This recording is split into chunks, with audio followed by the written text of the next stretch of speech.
Hi friends. Life வந்து அவ்வளோ easy இல்லைங்க. நம்ம யாரையும் டிபெண்ட் பண்ணி இருக்கக்கூடாது. நமக்கு பிடிச்ச விஷயத்த நம்ம பண்ணணும். பிடிக்காத விஷயத்த பண்ணவே கூடாது. நம்மளுக்கு எவ்வளோ பிடிச்சிருக்கோ அந்த விஷயத்த அவ்வளோ ஹார்ட் ஒர்க் பண்ணி பண்ணணும். அப்போ தான் அந்த விஷயத்த நம்ம சக்ஸஸ்ஃபுல் ஆக முடியும். ஒரு வேலையாக இருக்கட்டும், ஒரு பிஸ்னஸாக இருக்கட்டும், எதுவாக இருக்கட்டும், நம்மளுக்கு பிடிச்சிச்சா அதில் ஃபுல் ஹார்ட் ஒர்க் போடணும். அப்போ தான் நம்ம சக்ஸஸ்ஃபுல் ஆக முடியும். இப்போ இன்னைக்கு ஒரு விஷயத்த நீங்க ஸ்டார்ட் பண்ணிட்டீங்க அப்படின்னா, நாளைக்கே சக்சஸ்ஃபுல் ஆக முடியுமானா முடியவே முடியாது. நாளை கழிச்சு ஆக முடியாது. 1 மந்த்ல நோ.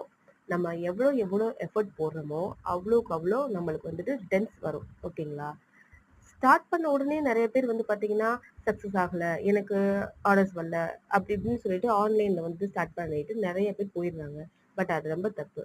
நம்ம எவ்வளோக்கு எவ்வளோ எஃபோர்ட் போட்டு டைம் ஸ்பெண்ட் பண்ணி நம்ம அதிலேயே ஊறி இருக்கோமோ, அவ்வளோக்கு அவ்வளோ ரிட்டர்ன்ஸ் கண்டிப்பா வரும் ஒரு நாள். அந்த கன்சிஸ்டன்சி தான் ரொம்ப முக்கியம் நம்ம லைஃப்ல. அத ஃபாலோ